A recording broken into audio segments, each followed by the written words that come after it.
Ya gue paling kan indukan mainnya main feeling aja. Oh nih menurut gue ikan ini bagus buat jadi indukan, itu gitu doang. Nggak bisa gue nentuin, oh ini ikan bagus kayak begini.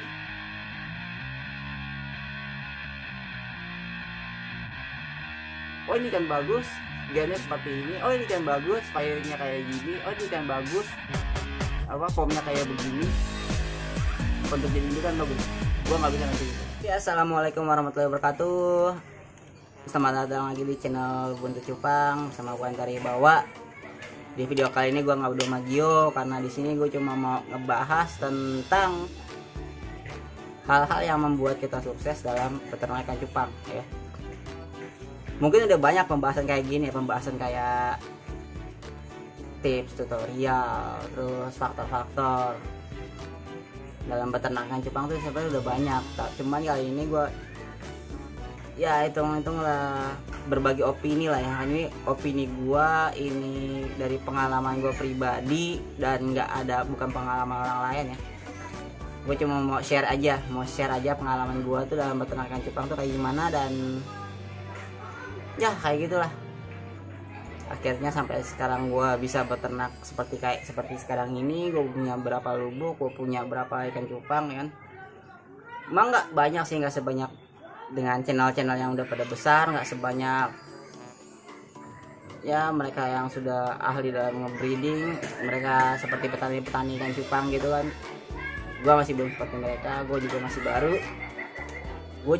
ilmu gue juga belum, ya juga masih kecil lah ya, ilmu gue juga masih kecil banget dibandingin mereka ya. Cuma di sini gue cuma mau berbagi aja sih pengalaman gue. Terus apa yang gue lakuin dalam gue bisa berternak ikan cupang ya, sesama pemula, sesama pencinta dan penghobi. Apa salah ya kalau kita berbagi ya apa yang udah kita alami, apa yang kita rasain dalam beternak ini, dalam hobi ini ya. Selanjutnya lo mau jadi breeder atau mau jadi seller itu terserah dari lo semua sih. Nah oke. Kali ini gue akan ngebahas 3 hal atau 3 faktor yang mendukung kita dalam keberhasilan kita dalam beternak ikan cupang. Bukan berhasil berarti kita jadi peternak besar, bukan, tapi berhasil dalam memijakan satu pasang ikan cupang. Dari kita memijakan dari mulai mengawini sampai jadi anaknya nanti, sampai jadi kita bisa panen, itu yang mau gue bahas kali ini. Bukan sukses jadi peternak besar, sukses jadi breeder besar, atau sukses jadi seller besar, bukan untuk itu. Tapi untuk gimana caranya biar kita jadi bisa ngebreeding cupang dari satu ekor bisa jadi banyak ya, dari satu pasang bisa betelur, bisa menetas, kemudian yang jadi anaknya banyak. Itu yang mau gue bahas kali ini ya. Oke, langsung aja kita ke pembahasannya. Nah, di sini ada 3 faktor ya. Di sini ada 3 faktor yang membuat kita sukses dalam beternak. Itu yang pertama adalah air, yang kedua itu adalah indukan, yang ketiga dan yang terakhir itu adalah pakan. 3 ini yang sangat-sangat penting dalam kita mulai beternak ikan cupang. Karena yang gue rasain, gue pernah missing dari salah satu ini, missing dari gue, dan cupang gue mati semua, nggak ada yang jadi. Paling jadi berapa? 8 ekor ya, 8 ekor, gila nggak ada. Dari indukan yang gue beli harganya cukup lumayan ya, kalian tahu lah waktu ketika awal-awal muncul Blue Rim itu harganya seperti apa ya, ketika awal-awal muncul Black Samurai itu harganya seperti apa, ketika awal-awal muncul Hellboy itu harganya seperti apa, kalian tahu lah sendiri harganya seperti apa ya kan. Gue beli dengan harga yang lumayan untuk mendapatkan hasil yang bagus, dan ternyata gue missing dari salah satu 3 faktor itu dan gagal. Jadi yang pertama kita bahas adalah air. Kenapa air? Air ini penting. Cupang nggak ada air nggak bisa hidup. Iya sih, yang namanya kan air pasti penting ya. Yang maksudnya pentingnya air di sini adalah bagus atau enggak sih air kalian? Bersih atau enggak sih air kalian? Kadar pH-nya segimana? Ini ya yang harus kalian perhatikan dalam pertama ketika kalian mau beternak ikan cupang. Bang, air yang ada pakai di aerator bagus gak? Bagus. Bang, air in depan bagus gak? Bagus. Bang, air sumur bagus nggak? Lebih bagus lagi. Jadi kalian harus pahami dulu air kalian itu seperti apa. Karena untuk kita aja manusia, air itu yang bagus kita pakai itu yang nggak berubah warna, rasa, sama bau. Ya. Bang, pakai ketapang kan warnanya berubah, rasa dan baunya berubah nggak? Nah, bang, kalau dikasih garam kan rasanya berubah. Sekarang lo mau pakai garamnya itu buat ikan atau lo mau bikin ikan asin? Kalau lo mau bikin ikan asin, lo kasih garam sekilo, blak, ya bener nggak? Kalau buat ikan cupang ya lo paling ngasih garamnya seberapa banyak sih?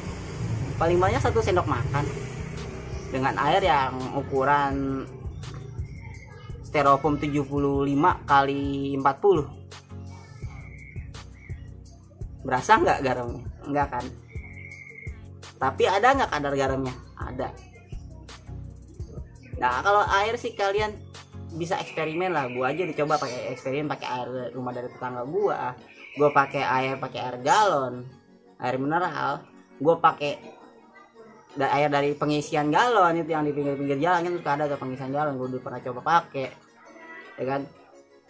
Dan terakhir gua pakai air dari sumur gua sendiri. Ternyata itu yang lebih bagus. Diindepin lagi nggak bang? Gua sekarang kalau pakai air sumur gua nggak perlu gue indepin lagi. Karena apa? Gue udah yakin, gue udah tahu air sumur gue bagus, jadi nggak perlu diinep-inepin lagi. Oke. Nah, sekarang ke yang ketiga nih, sekarang yang kedua, indukan. Yang kedua nih, indukan yang bagus tuh kayak gimana sih?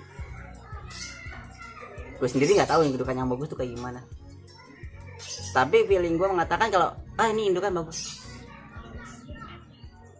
Kan indukan yang bagus itu kan memiliki 3 hal ya. Kalau menurut gua sih, indukan yang bagus itu memiliki 3 hal. Yang pertama itu dia bagus dalam memijakan betinanya. 1, bagus dalam memijakan betinanya. Artinya apa? Artinya si pejantannya ini bisa membuat betina keluar telurnya banyak. Ini untuk si pejantannya nih. Yang kedua, ketika si pejantannya ini anaknya sudah menetas, telur itu sudah menetas, si pejantannya ini nggak makanin indukannya, nggak makan anakannya. Burayak nggak dimakanin, nggak banyak yang dimakan, mungkin ada tapi nggak banyak ya. Tinggal gimana kalian mengatur agar si pejantan itu nggak stres dan nggak makan anaknya. Karena kita nggak tahu kan, ikan yang menurut kita berwarna bagus, agresif, enggak, terus firingnya bagus deh, ternyata ketika kita pijahin hasilnya nggak bagus. Yang ketiga nih, kalau dari indukannya nih, memiliki gen keturunan yang bagus. Nggak sedikit sih ya, dari pengalaman gua ketika gua breeding itu ikan dengan warna yang bagus, warna yang mentereng, multicolor yang warnanya udah keluar 5 bahkan lebih, ternyata anaknya selopen. Kebayang nggak 70% dari ikan gua selopen? Kebayang nggak? 70%, hampir mendekati 100%. Ya karena apakah ternyata gua sadari itu gennya nggak bagus, dari hasilnya seperti itu. Anaknya gagal mutasi semua, selopen 70%. Nah, kalau untuk indukan betinanya yang bagus itu yang punya telur banyak. Gimana sih bang kalau indukan dia telurnya banyak? Banyak yang bilang ya, lo kasih encu yang pala-palanya bagol itu buat ngepush telur si betina itu banyak. Kalau gua satu lagi yang sering gua lakuin itu, betina nggak pernah gua kasih lihat jantan.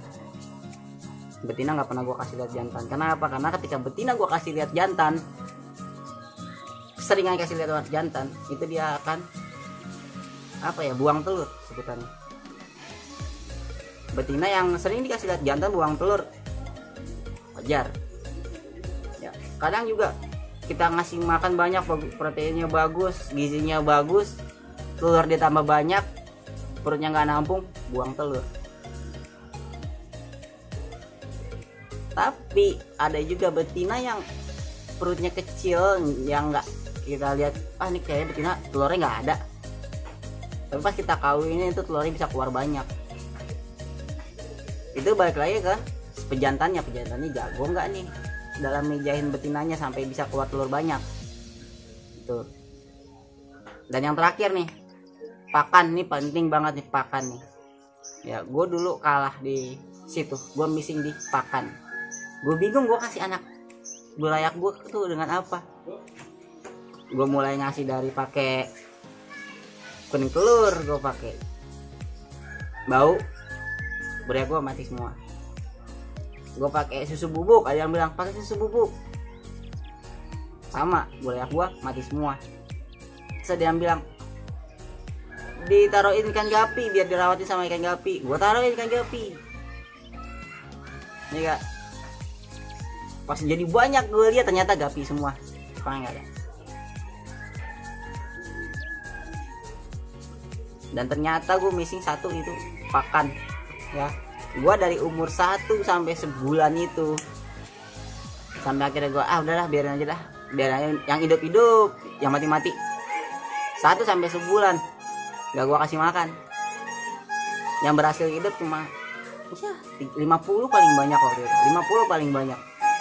Karena gak ada makan, gak ada pasokan. Jadi mereka yang gede bisa makan yang kecil,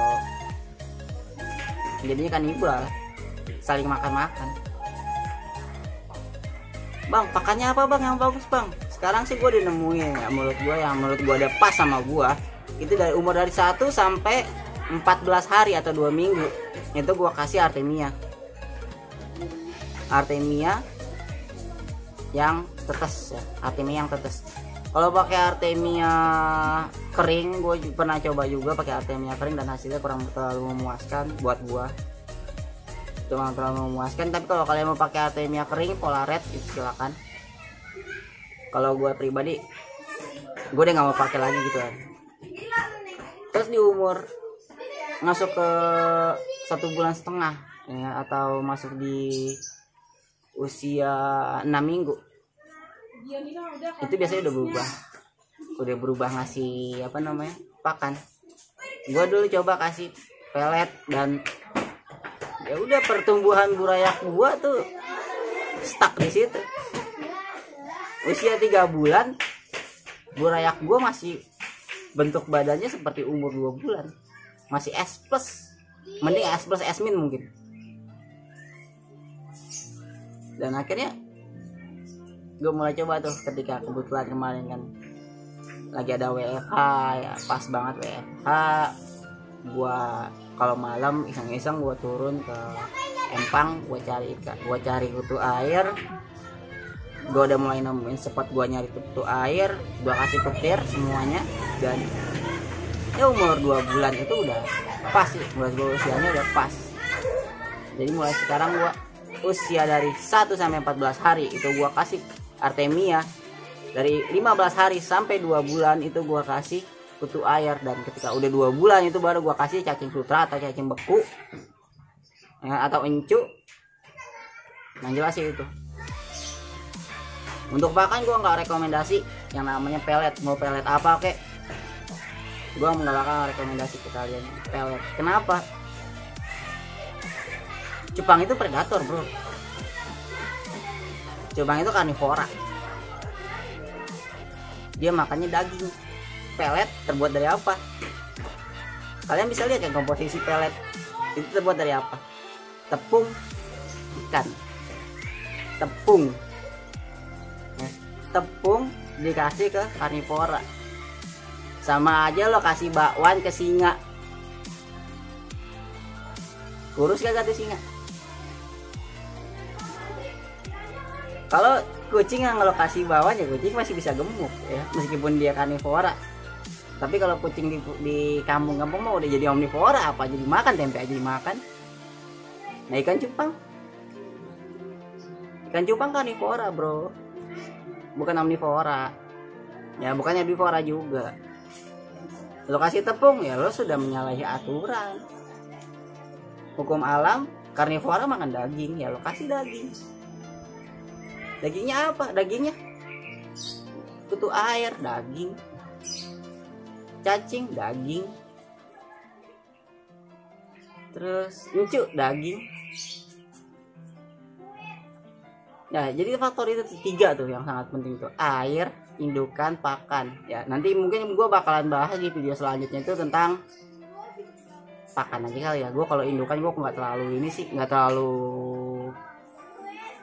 apa ya, nggak terlalu memahami sih gue kalau indukannya. Gue paling kan indukan mainnya main feeling aja. Oh nih menurut gue ikan ini bagus buat jadi indukan, lo gitu doang. Nggak bisa gue nentuin, oh ini ikan bagus kayak begini, oh ini ikan bagus gennya seperti ini, oh ini ikan bagus firingnya kayak gini, oh ini ikan bagus apa formnya kayak begini. Kalau untuk jadi indukan bagus, gue nggak bisa nentuin itu. Ya gue cuma main feeling aja kalau untuk indukan. Jadi mungkin kedepannya gue bakal ngebahas masalah pakan mungkin, entah pakan atau mungkin gue juga membahas tentang apa ya, inbreed crossbreed. Mungkin gue juga bakal bahas itu. Terus gue juga bakal bahas tentang gen mungkin nanti, tapi gue butuh narasumber yang lebih paham tentang itu ya. Tentang indukan dan gen gue membutuhkan narasumber yang lebih paham, dan gue juga bakal searching lagi, gue bakal belajar lagi tentang gen dan tentang indukan yang bagus itu seperti apa ya. Satu lagi sini bonus dari gue yang mendukung banget dari 3 faktor ya, tiga hal ini ada satu faktor yang sangat mendukung kalian sukses dalam beternak ikan cupang ya, dalam ngebreeding ikan cupang. Kalian bisa sukses dengan satu faktor dukungan ini, yaitu satu, keseriusan kalian dalam ngebreeding. Kalian serius nggak sih ngebreedingnya? Kalian bener-bener serius atau hanya sekedar coba-coba, atau hanya sekedar pengen tahu aja? Tuh ya, kefokusan ini, keseriusan ini. Mungkin lo bisa namain keseriusan, atau mungkin lo bisa namain ke sebuah kefokusan, atau lo bisa menamain dengan niat lo. Ya niat lo tuh nge-breeding nih buat apain? Emang lo bener-bener niat untuk jadi breeder, atau emang lo cuma mau coba-coba aja, atau emang lo cuma pengen cari tahu aja dari nge-breeding ikan cupang ini? Itu yang nentuin hasil akhirnya seperti apa ya. Kalau menurut gue sih, gue cuma pakai sebuah peribahasa lama ya, itu apa yang kau tabur itu yang kau tuai. Ketika lo udah fokus dengan breedingan lo fokus dengan cupang lo untuk nge-breeding seperti apa, hasilnya pun juga nggak akan bohong. Kalau nggak serius ya sorry aja lo mau sukses, gitu aja sih. Lo nggak serius lo mau sukses, sorry, nggak ada kata kayak gitu. Dimana-mana orang ketika ingin sukses, ingin berhasil, mereka bakal serius, mereka akan fokus. Tapi ingat, ada ambisi ada batasan, gitu aja sih. Kalau kalian berambisi, kalian juga harus paham batasan kalian. Oke, gua rasa ini udah cukup ya, dari 15 menit. Gua nggak tahu, ternyata panjang banget pembahasan kita kali ini. Jadi akhir kata gua ucapkan assalamualaikum warahmatullahi wabarakatuh. Salam buntut cupang.